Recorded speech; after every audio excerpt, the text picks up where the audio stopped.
چھٹا رکوع ہے سورہ مائدہ کا، آیت نمبر 35 سے آیت نمبر 43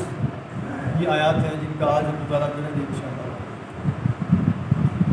آج کی آیات کے اندر چور کی سزا کا بیان ہے، اس کے ساتھ ساتھ یہودیوں کی کچھ اور سازشوں کا، ان کے کچھ اور ناپاک منصوبوں کا، فنڈوں کا، ان کو بھی فاش کیا گیا ہے ان کے نام سے۔ ارشاد ہوتا ہے سب سے پہلے یا ایھا الذین آمنوا اتقوا اللہ،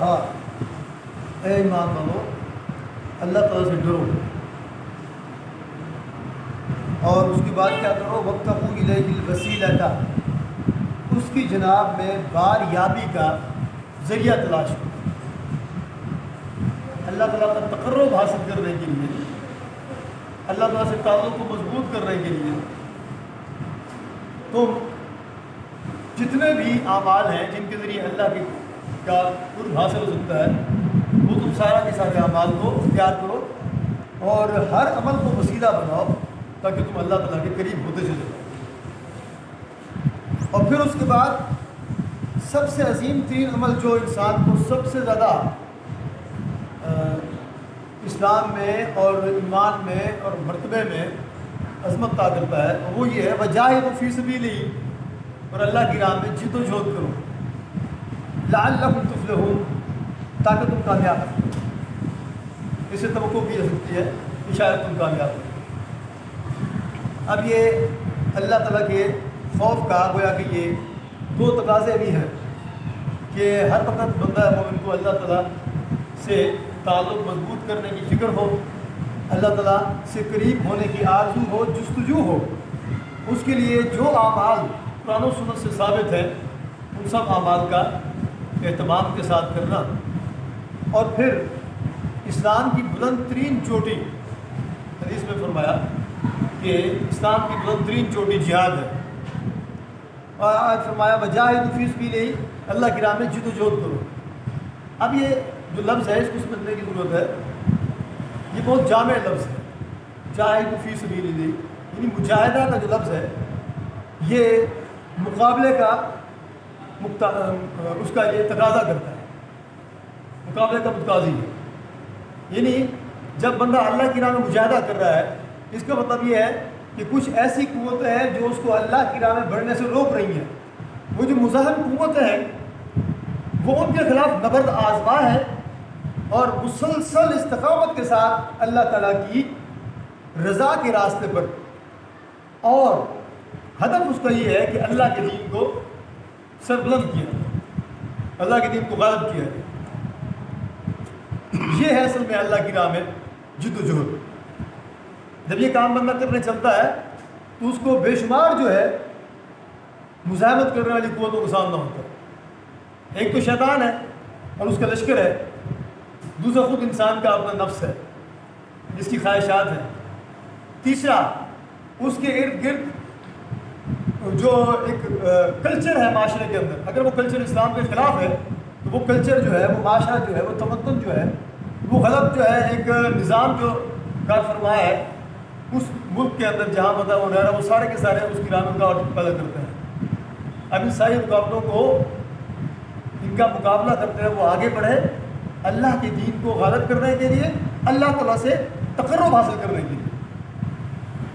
یہ جو ہے اس کے لیے اللہ فرما رہے ہیں، اس کے لیے کوشش کرو، اور یہ تمہارے اللہ تعالیٰ سے خوف کا تقاضا ہے۔ ان الذین کفروا، جن لوگوں نے انکار کیا، جن لوگوں نے اللہ کا انکار کیا، قرآن و سنت کی فرامین کا انکار کیا، اب وہ قیامت کا دن ہوگا،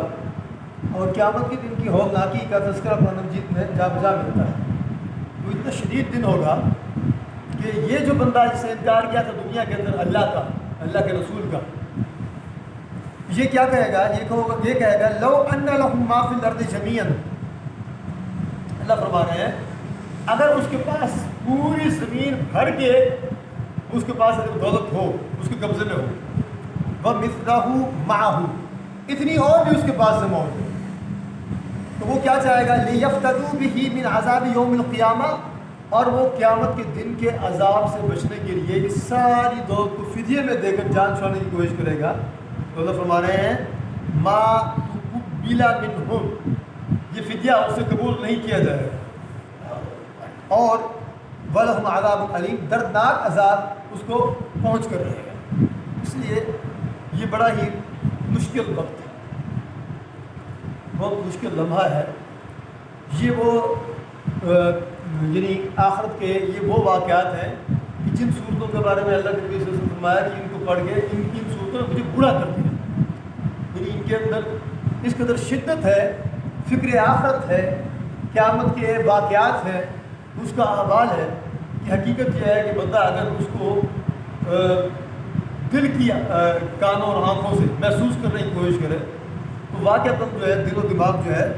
وہ بالکل پھٹنے کے قریب آ جاتا ہے کہ اتنا ان کے اندر شدت ہے۔ یریدون ان یخرجوا من النار، جب یہ آگ میں پڑے ہوں گے یہ بھاگنے کی کوشش کریں، آگ میں سے نکل کر بھاگنے کی کوشش کریں گے، وما هم بخارجین منہا، لیکن یہ اس میں سے نکل نہیں پائیں گے، ولہم عذاب مقیم، قائم رہنے والا عذاب ان کو ملے گا، یعنی وہ عذاب مسلسل ان کے اوپر رہے گا، نہ شدت میں کمی ہوگی، نہ ہی بچ کر باہر نکلنے کی کوئی وہ جگہ پائیں گے۔ یہ ایک جامع خدا کے خوف سے متعلق یہ دو آیات بیان کرنے کے بعد اب آگے چور کی سزا کا بیان ہے۔ والسارق والسارقۃ، چور مرد اور چور عورت، فاقطعوا ایدیہما، دونوں کے ہاتھ کاٹ دو۔ اب یہ ہاتھ کاٹنا جو ہے یہ دونوں ہاتھ نہیں کاٹے جائیں گے، ایک ہاتھ کاٹا جائے گا، اور یہ بھی ثابت ہے کہ پہلی چوری پر سیدھا ہاتھ کاٹا جائے گا، دائیں ہاتھ کاٹا جائے گا۔ اور اس کے علاوہ حدیث مبارکہ کے اندر یہ بھی صراحت کے ساتھ بیان کیا گیا کہ خیانت کے اوپر سرقہ، یہ جو قانون ہے چوری کا، یہ اس کے اوپر لاگو نہیں ہوگا، اور یعنی یہ جو چوری کا قانون ہے ہاتھ کاٹنے کا، یہ اس پر لاگو ہوگا جب کوئی بندہ کسی اور کا مال اس کی تحویل میں سے لے کر، اس کی حفاظت میں سے نکال کر اپنے قبضے میں لے لے، یعنی جو چوری کا ایک معروف معنی ہے۔ تو اس کے علاوہ کچھ اور چیزوں کو مستثنا کیا ہے اللہ نبی صلی اللہ علیہ وسلم نے کہ کھانے پینے کی چیزوں پر ہاتھ نہیں کاٹا جائے گا ان کی چوری پر، اور پھل ترکاریاں ان کی چوری پر ہاتھ نہیں کاٹا جائے گا۔ اسی طریقے سے سیدنا عمر رضی اللہ عنہ کے دور کے اندر اگر بیت المال سے کسی نے چوری کی تو انہوں نے اس کے بھی ہاتھ نہیں کاٹے، اور اس کے اوپر صحابہ کرام نے کسی نے اس کے اوپر اعتراض نہیں کیا۔ اسی طریقے سے کچھ اور بھی چیزیں فقہاء نے اس کے اندر بیان کی ہیں۔ ایک اور بڑی اہم بات یہ ہے کہ اللہ کے نبی صلی اللہ علیہ وسلم نے ارشاد فرمایا کہ ڈھال سے کم کی قیمت پر ہاتھ نہ کاٹے جائے۔ اگر چوری شدہ مال کی قیمت ایک ڈھال کی قیمت سے کم ہے تو پھر ہاتھ نہیں کاٹے جائیں گے۔ اللہ کے نبی صلی اللہ علیہ وسلم کے دور میں ایک ڈھال کی قیمت جو ہے امام ابو حنیفہ کی تحقیق کے مطابق وہ 10 درہم تھی۔ 10 درہم اس دور میں ایک درہم 3.5 ماشا چاندی کی قیمت کے برابر تھا۔ تو گویا کہ جو 10 درہم ہیں وہ تقریباً 40 یا 45 تولے 45 ماشا چاندی کی قیمت کے برابر بن جائیں گے۔ تو آج کے دور کے اندر اس کی جو قیمت ہے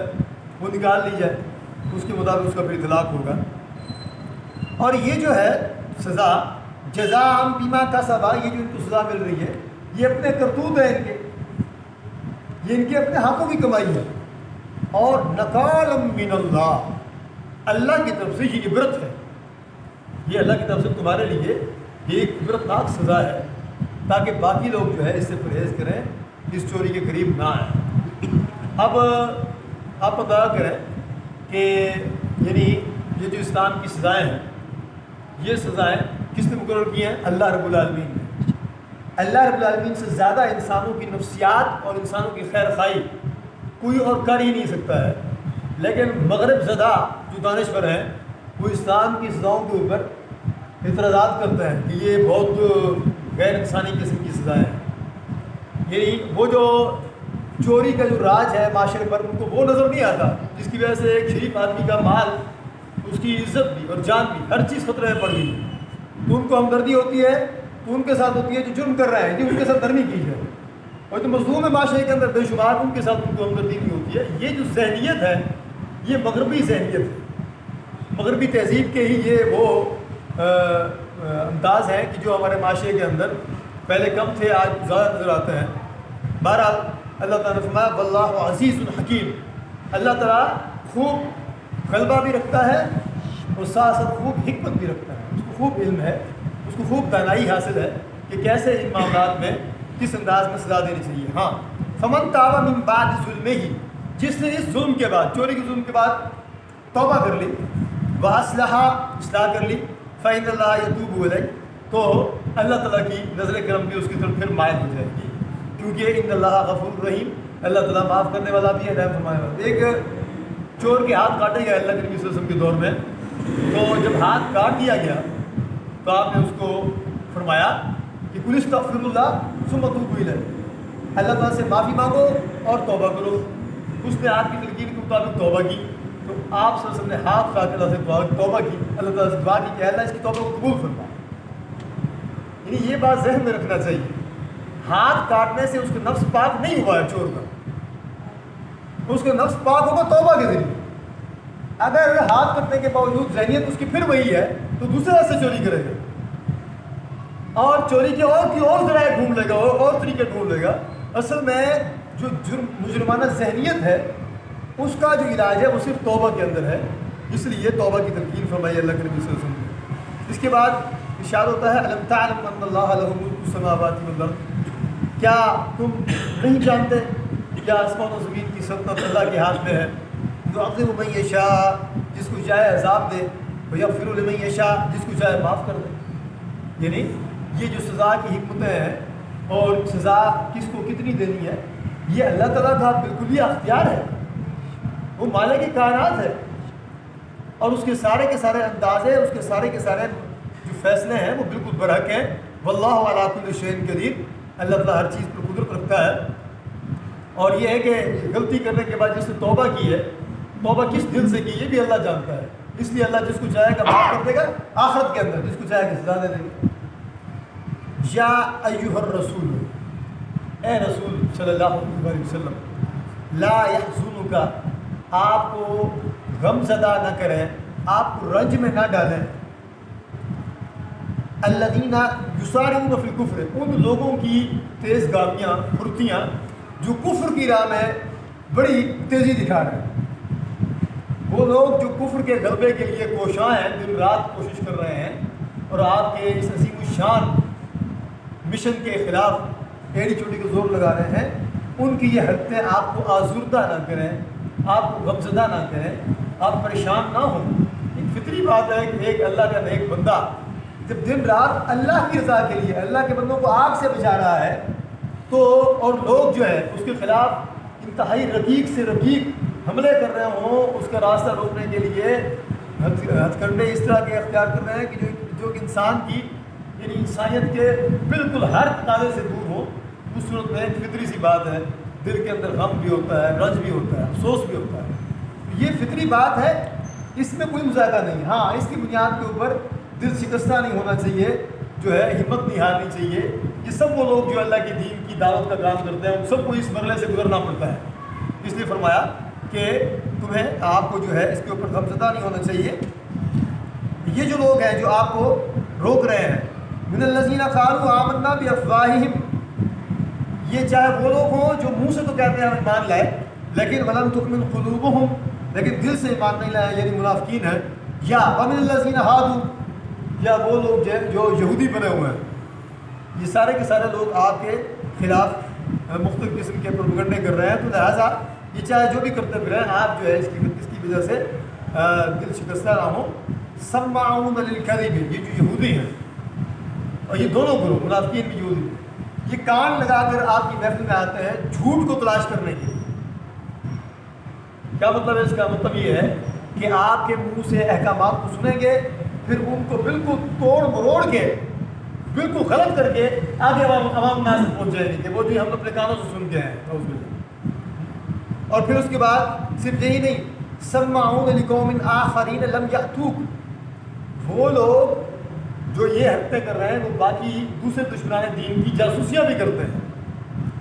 ان کے ایجنٹ بن کر کے آتے ہیں آپ کی محفل میں، ان کے لیے آتے ہیں جو یہاں پر آئے نہیں ہیں، اس قوم کے لیے جو یہاں پر آئی ہی نہیں ہے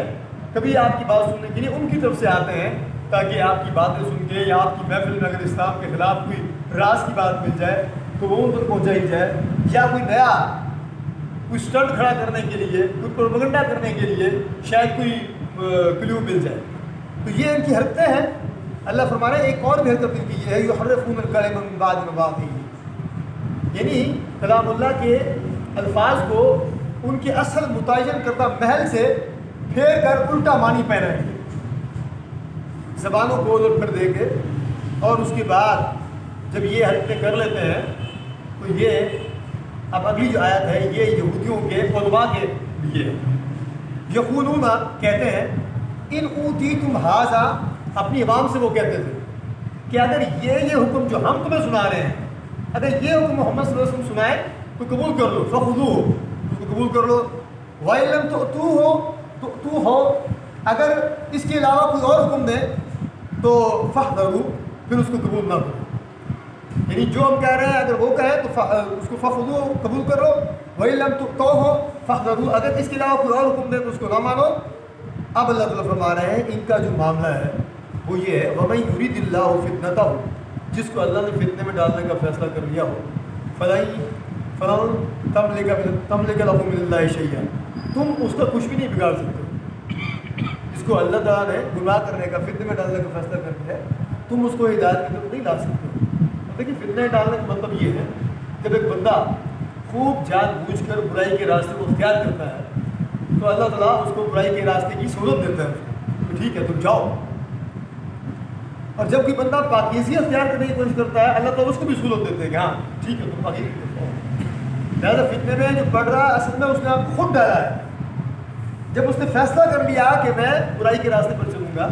اور فتنہ اختیار کروں گا تو پھر اللہ نے اس کے لیے فتنے ہی کے راستے کو اس کے لیے منتخب کر لیا۔ اولئک الذین لم یرد اللہ ان یطہر قلوبہم، ہاں یہ وہ لوگ ہیں جنہوں نے اپنے دلوں کو پاک نہ کرنے کا فیصلہ کیا ہے، یہ وہ لوگ ہیں جنہوں نے اپنے دلوں کو پاک نہ کرنے کا فیصلہ کیا ہے، اور اللہ تعالیٰ نے بھی ان کے دلوں کو پاک نہ کرنے کا فیصلہ کیا ہے۔ لہم فی الدنیا خزی، ان کی دنیا میں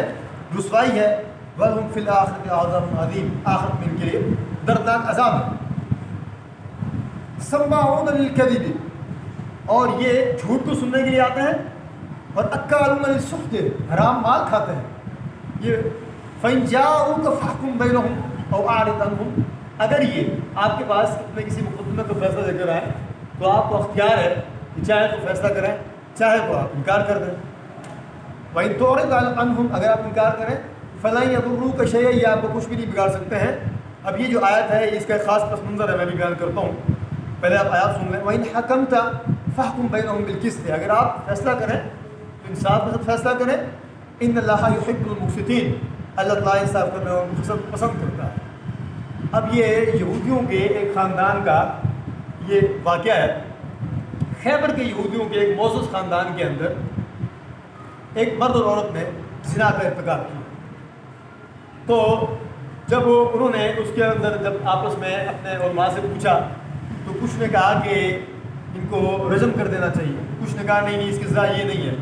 تو بات جو ہے وہاں پر جو الجھ گئی، تو فیصلہ لے آئے آپ سے کے پاس۔ ان کا طریقہ یہ تھا، اگر اپنی مرضی کا فیصلہ اگر نہ مل رہا ہوتا تو پھر آپ کے پاس آتے اور یہ نیت کر کے آتے تھے کہ اگر ہماری مرضی کا انہوں نے فیصلہ کیا تو مان لیں گے، اگر ہماری مرضی کا فیصلہ نہ کیا تو نہیں مانیں گے۔ تو آگے کیس آپ کے سامنے پیش ہوا، آپ نے فرمایا اس کی سزا تو رجم ہے، یعنی سنسار کرنا ہے۔ تو کہنے لگے، ان کے علماء آئے ہوئے تھے، کہنے لگے نہیں ہماری کتاب میں تورات میں یہ حکم نہیں ہے۔ ایک نے کہا، دوسرے نے کہا، آپ سے نے ان سے 2 بار پوچھا کیا تمہاری تورات میں اس جرم کی سزا رجم نہیں ہے؟ انہوں نے بڑی ڈٹھائی کے ساتھ انکار کر دیا کہ ہاں اس کی سزا رجم نہیں ہے۔ پھر ایک عالم جو ہے اس ساری گفتگو کے اندر خاموش بیٹھا ہوا، آپ سے نے اس کو بلا کر کے مخاطب کیا، اس کو نام لے کر کے اسے کہا کہ میں تمہیں قسم دیتا ہوں اس رب کائنات کی جس نے تمہیں فرعون سے بچایا، جس نے طور پر تم پر شریعت نازل کی، کیا تمہاری کتاب میں اس سزا کی، اس جرم کی سزا رجم نہیں ہے؟ تو اس نے سر نیچے کیا، پھر کہتے ہیں اے محمد آپ نے اتنی بڑی قسم مجھے نہ دی ہوتی تو میں بھی نہ مانتا۔ حقیقت یہ ہے کہ تورات کے اندر یہ حکم واضح طور پر لکھا ہوا ہے کہ زنا کی سزا وہ ہے سنسار کرنا۔ تو جب اس نے یہ کہا تو آپ صلی اللہ علیہ وسلم نے فرمایا کہ تو پھر اس نے وضاحت دی کہ اس نے کہا عوام کے ڈر سے ہم نے اپنی کتاب کے احکامات کو تبدیل کر دیا، ہم نے عوام کو راضی کرنے کے لیے پبلک ڈیمانڈ کو اختیار کیا ہم نے، اور اس کی بنیاد پر ہم نے اپنے دین کا حلیہ بگاڑا ہے۔ اس نے پھر ساری بات بتائی، کیونکہ بات کھل گئی سب کے سامنے۔ پھر اللہ کے نبی صلی اللہ علیہ وسلم نے وہاں پر پھر ان کے اختیار کو لے لیا، وہاں پر حکم دیا کہ اب اس زانی مرد عورت کو سنسار کیا جائے۔ چنانچہ آپ کے حکم پر سنسار کیا گیا۔ صاف ذرا جب آپ کے پاس فیصلہ آ گیا اور ان کی کتاب سے بھی ثابت ہو گیا تو پھر آپ نے اپنے حکم سے اس کو منعقد کروایا۔ وَكَيْفَ يُحَكِّمُونَكَ وَعِندَهُمُ التَّوْرَاةُ فِيهَا حُكْمُ اللَّهِ، یعنی یہ کیسے جو ہے آپ کے پاس جو ہے یہ آپ کو حکم بناتے ہیں یا آپ کو فیصل بناتے ہیں یا آپ کو قاضی بناتے ہیں، حالانکہ ان کے پاس تورات کے اندر سارے احکامات لکھے ہوئے ہیں، اللہ کا حکم سارا اس کے اندر لکھا ہوا۔ سما یتولون من بعد ذلک، اس کے باوجود بھی اس سے اعراض کرتے ہیں، منہ پھیرتے ہیں۔ وما اولئک بالمؤمنین، حقیقت یہ ہے کہ یہ جو ظالم ہے یہ ایمان رکھتے ہی نہیں ہیں۔ تو یہ ایک خاص پس منظر میں ایک واقعہ تھا، اس وجہ سے یہ ذہن میں رکھنا چاہیے کہ آگے ہمارے پاس واقعات آ رہے ہیں اس ساری کی ساری سزاؤں کے ضمن میں۔ آج چور کے ہاتھ کاٹنے کی سزا آئی ہے۔ یہ آج کے ہمارے معاشرے کے اندر زنا کے واقعات کی جو شرح ہے وہ بہت خوفناک حد تک بڑھ گئی ہے۔ اگر ہمارے معاشرے کے اندر یہ اسلامی سزائیں، یہ شرعی سزائیں اگر لاگو ہو جائیں تو یہ جو جرائم ہے، یہ جرائم جو ہے یہ بالکل ختم ہو جائیں گے باذن اللہ سبحانہ و تعالی۔ لیکن جو کہ ہم ان کا اہتمام نہیں کرتے ہیں، ورنہ یہ جو اس وقت ہمارے معاشرے کے اندر یہ جو اس وقت آوارگی کی انتہا ہوئی ہے اور یہ جو جرائم بڑھ رہے ہیں، اگر اس کے اوپر ہم نے گرفت نہ کی اللہ اس کے رسول کے احکامات کے مطابق، تو پھر یہ آگ ہر گھر میں داخل ہو جائے گی۔ لیکن یہ ہمارے ارباب اختیار کو یہ بات سمجھ نہیں آتی ہے. ہم دعا کرتے ہیں کہ اللہ تعالیٰ ہم تمام الناس کو بھی یہ شوق ذوق یہ جذبہ عطا فرمائے کہ ہم شریعت کی پابندی کرنے والے بنیں. اور پھر اس کے بعد اللہ تعالیٰ سے ہم دعا کرتے ہیں کہ اللہ ہمارے حکمرانوں کو بھی شریعت کی پاسداری کرنے کی توفیق عطا فرمائے. باقی دعوانا ان الحمد للہ رب العالمین.